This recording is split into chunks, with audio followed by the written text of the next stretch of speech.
All right, we are talking about the Justin Baldoni Blake Lively lawsuit and how the lawyer in this case has strategically placed a basically a target on Taylor Swift's head, saying that Blake Lively learned everything that she did from Taylor Swift. Here are the inclusion and excluded text messages that they did. This is the PR part where we saw these text messages. This shows what was included and excluded from the text messages that were shared in Blake Lively's lawsuit. Okay, here we can see we've got what's included, what's excluded, included, excluded. Okay. We've got more. Included, excluded, included, excluded, excluded, excluded. This says, of course not, but I told him that's the point of talking through. If it's only consultation, he's like, with this everything, highly stresses, high anxiety. Okay. This here, all excluded. We can see from here.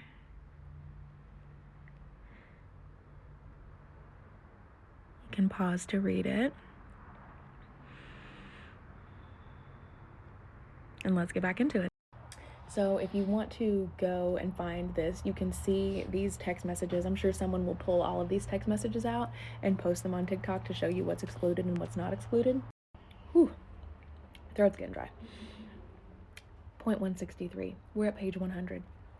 Meanwhile, Lively systemically excluded Baldoni from all marketing and promotional efforts with her in the cast of the film. He was not invited to any cast promotional events, cast screenings, premieres, photo shoots, or other cast campaigns. Baldoni was marginalized from the marketing process. The purported marketing plan, allegedly curated by Sony, which was later referenced in Lively's CRD complaint as agreed to by all and attached as an exhibit as fact, even though it was merely talking points, is not a binding contract, was never the plan Baldoni agreed to.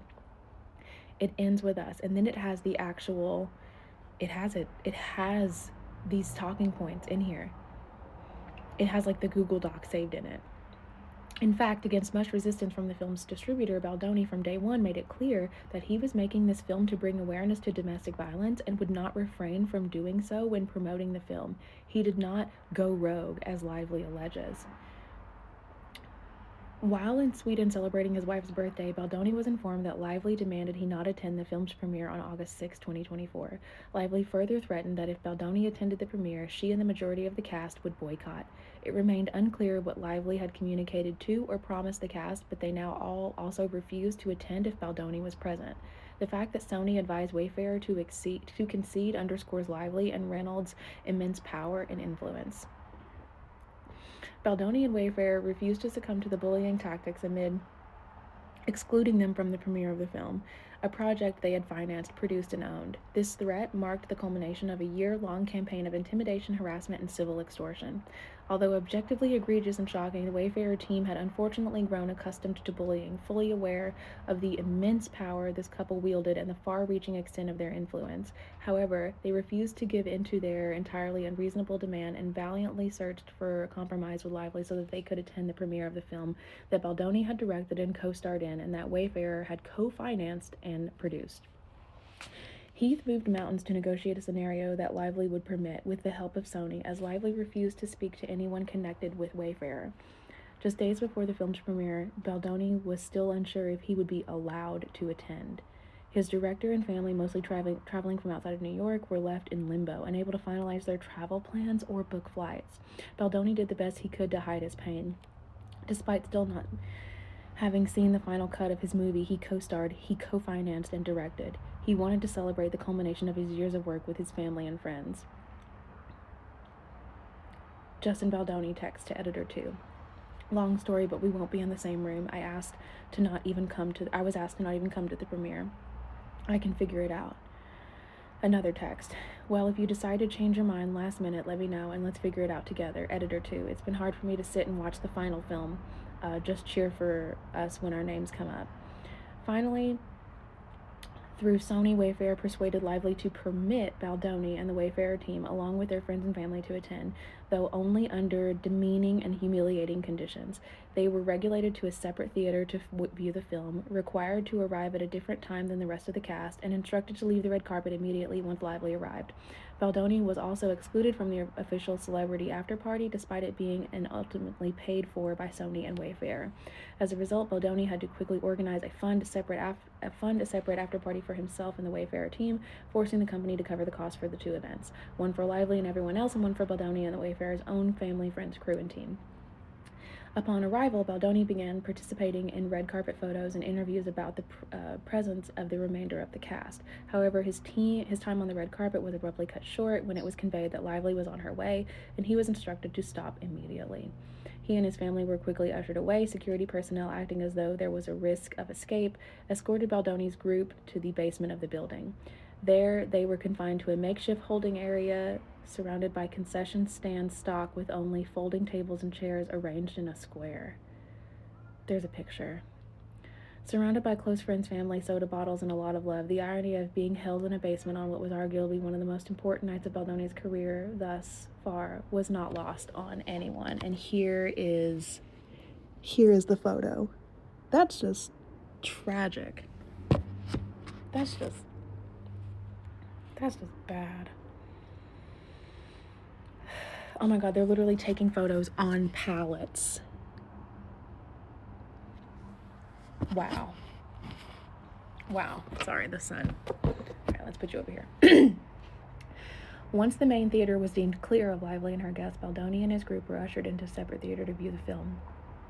At the conclusion of the screening, they were again escorted out of the building by security to avoid even a chance of interaction with Lively and her guests.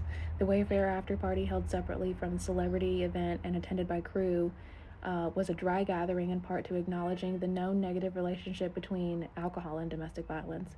It was attended by the entire Wayfair team from Los Angeles and their friends and family. The atmosphere and tone of the Wayfair after party were aligned with Baldoni's vision for the film, focusing on celebration, gratitude, despite being humiliated.